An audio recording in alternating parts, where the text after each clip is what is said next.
오늘 본문은 제자들이 모여 있을 때 예수님께서 나타나신 장면입니다.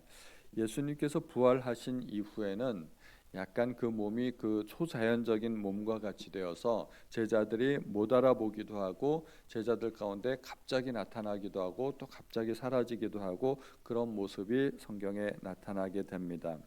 그런데 아직도 제자들은 확신을 갖지 못하고 있었습니다. 이미 몇 명의 제자들이 예수님을 만났고 베드로도 예수님을 만났다 하지만 제자들 대부분은 아직도 확신이 부족한 상태였었습니다. 그러한 제자들에게 주님께서 나타나셔서 어떻게 제자들을 회복해 주시는가, 그 장면이 오늘 장면입니다. 예수님께서 나타나자마자 그들 가운데 서서 너희에게 평강이 있을지어다 하고 평강을 선포하십니다. 또 다른 복음서에 보면 주님께서 숨을 내쉬면서 그들에게 평강을 주셨다 그렇게 말씀하기도 합니다. 제자들은 유대인들을 두려워하고 있었습니다. 아직도 예수님의 죽음을 슬퍼하고 있었습니다. 예수님을 만났다는 몇 명의 제자들이 있었지만 그러나 아직도 대부분의 제자들은 확신이 없었습니다. 믿음이 없었습니다. 그래서 예수님께서 그들 가운데 나타나셨을 때 그들은 예수님의 영을 보는 것으로 생각하고 있었습니다. 제자들에게 주님은 믿음을 주시기 위해서 내 손을 만져보라 이렇게 말씀하시죠. 제자들 가운데 의심이 있었을 때 제자들에게 가장 필요한 것은 믿음이었습니다. 예수님이 육체적으로 부활하신 것을 믿어야 했다는 것입니다. 그리고 제자들이 너무나 기뻐하고 있을 때 주님은 먹을 것을 달라 요청하셨습니다. 이게 무슨 의미인가 싶은 생각이 듭니다. 갑자기 예수님께서 배가 고프셔가지고 얘들아 먹을 것 좀 없냐? 먹을 것 좀 갖고 와라. 그래서 제자들은 깜짝 놀래가지고 당황하고 있는데 혼자서 천연덕스럽게 그 가운데서 식사를 하고 계셨을까? 그렇게 볼 수도 있지만 아마 제자들과 함께 식사를 하지 않으셨을까 생각이 됩니다. 예수님께서 베드로에게 나타나실 때 베드로는 고기 잡으러 가지 않았습니까? 그때 고기 잡고 있는 제자들을 위해서 예수님께서는 바닷가에서 불을 피워놓고 떡과 고기를 구워서 제자들을 기다리고 계셨습니다. 함께 식사하기 위해서였죠. 엠마오 마을로 가던 제자들에게 나타나셨을 때도 그들과 함께 식사하셨습니다. 함께 식사하실 때 제자들의 눈이 밝아졌습니다. 함께 식사하고 함께 교제하는 것은 굉장히 중요한 일입니다. 우리가 교제를 아무렇지 않게 여기면 안 됩니다.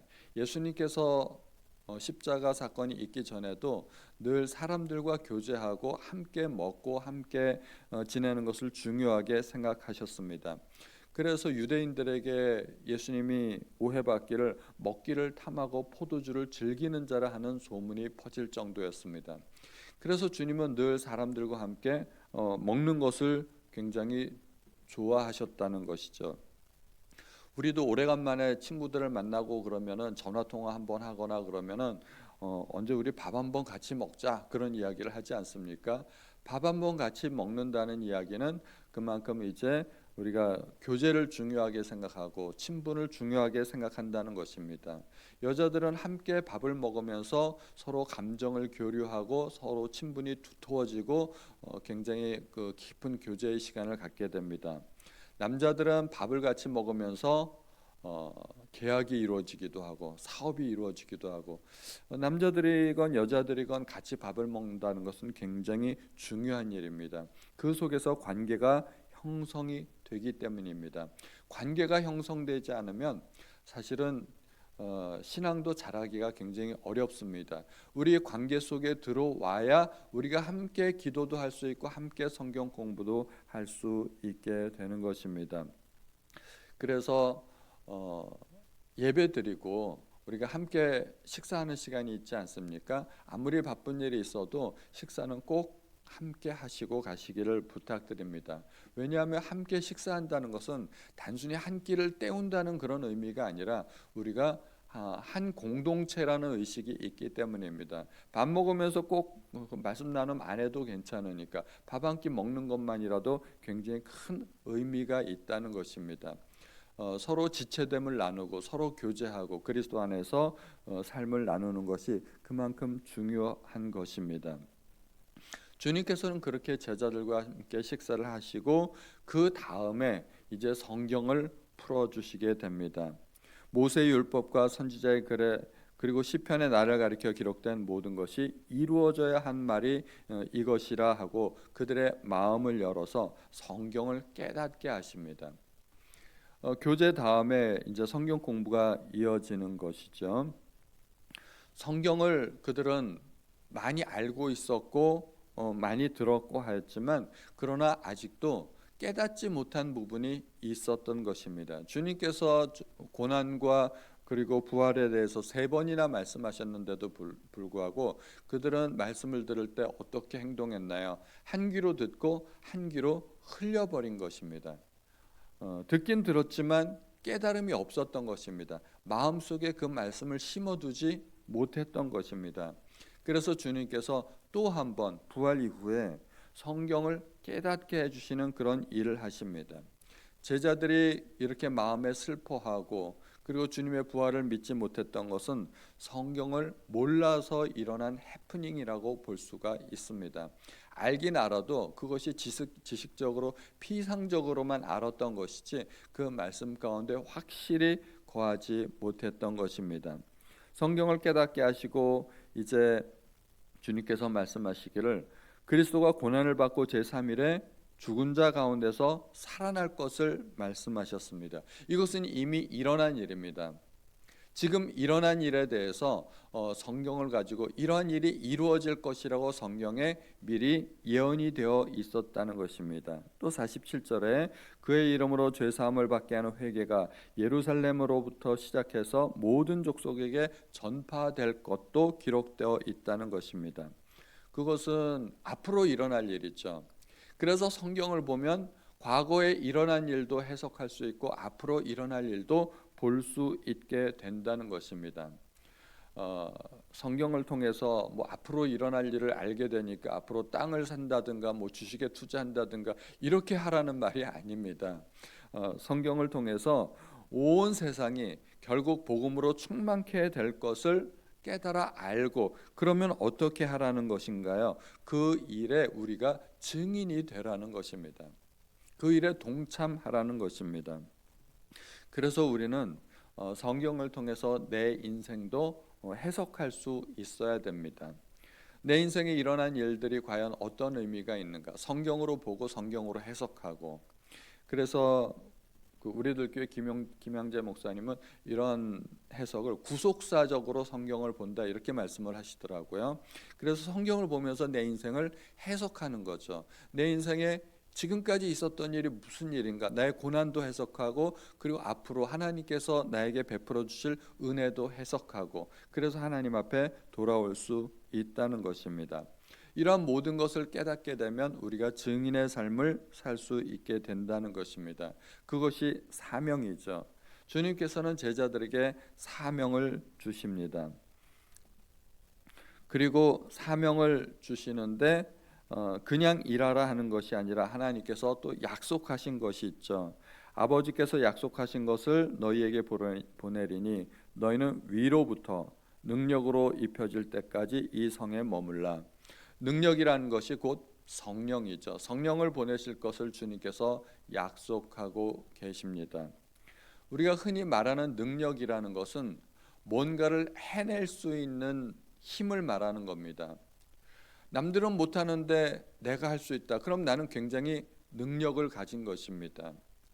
예를 들어서 제가 피아노를 자유롭게 치면 저는 피아노를 칠 수 있는 능력을 가진 것입니다.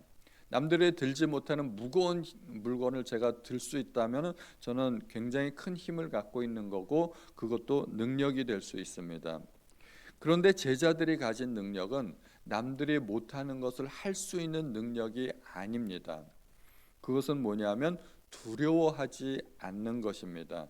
제자들이 성령 충만하게 되었을 때 그들은 더 이상 유대인들을 두려워하지 않았습니다. 담대히 거리로 뛰쳐나가서 복음을 전할 수 있었고 그리스도의 부활을 전할 수 있었습니다. 주님께서 말씀하신 능력은 바로 그것이었습니다. 담대한 것, 복음을 전할 수 있는 것, 그리고 두려워하지 않는 것. 우리가 성령 충만하게 되면 어떻게 될까요? 남들이 못하는 일을 하게 되는 것. 물론 그것도 능력입니다. 그래서 그 방언을 하기도 하고 신유의 은사를 갖기도 하고 그럴 수도 있지만, 그러나 그것은 은사이기 때문에 하나님께서 모든 사람에게 주시는 것은 아닙니다. 하나님께서 모든 사람에게 성령을 주십니다. 예수 믿는 모든 사람에게 성령을 주시고, 우리가 성령 충만하면 어떻게 이 세상을 살 수 있을까요? 능력 있는 삶을 살게 되는데 두려워하지 않게 되는 것입니다.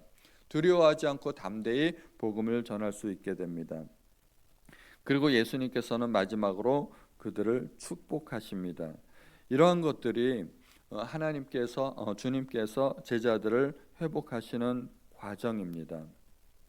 제일 처음에 평강을 주시고, 그 다음에 믿음을 주시고, 그 다음에 함께 교제하시고, 성경을 깨닫게 하시고, 증인 삼으시고, 하나님께서 약속하신 성령을 주시겠다 약속하시고, 마지막으로 축복하십니다. 우리의 삶도 그러한 과정으로 회복될 수 있을 줄로 믿습니다. 이제 마지막으로 주님께서 주신 것은 사명입니다. 우리가 이 땅을 살아가면서 사명을 깨달아야 됩니다. 사명을 알지 못하면 인생을 낭비하게 됩니다. 나는 왜 이 땅을 살아가는가? 내가 이 땅을 살아가는 목적은 무엇인가? 그것을 알아야 되는 것이죠. 제자들은 과거의 구약의 백성들은 메시아를 기다리는 삶을 살았습니다. 제자들은 복음을 전하기 위해 이제 아버지께서 약속하신 그것을 기다리면 되었습니다. 성령을 기다리는 거죠. 그럼 우리는 무엇을 기다려야 될까요? 우리는 다시 오실 예수님을 기다리며 사는 삶을 살아야 될 것입니다. 그리고 다시 오는 예수님을 기다리면서 예수님께서 다시 오신다는 것을 우리는 세상 사람들에게 전파하는, 또 증인의 삶을 살아야 할 줄로 믿습니다. 그래서 우리 모두가 성령 충만한 삶을 사실 수 있기를 주님의 이름으로 축원드립니다. 함께 기도하시겠습니다. 하나님 아버지, 제자들은 두려워하였고 그리고 슬픔 가운데 젖어 있었습니다. 그러나 예수께서 다시 그들에게 나타나셔서 제자들을 회복해 주셨습니다. 그들과 함께 식사하시고 그들과 함께 교제하시고 그들에게 확신을 심어주시고 또 그들에게 깨닫게 하여 주심으로 말미암아 그들을 증인으로 삼으셨습니다. 제자들에게 이제 마지막으로 성령을 주시겠다고 약속하셨습니다.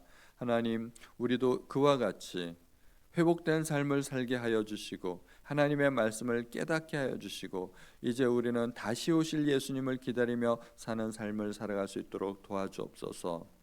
두려워하지 않게 하시고 담대히 세상을 살아갈 수 있는 용기도 허락하여 주옵소서. 모든 말씀을 우리 주 예수님의 이름으로 기도하였습니다. 아멘.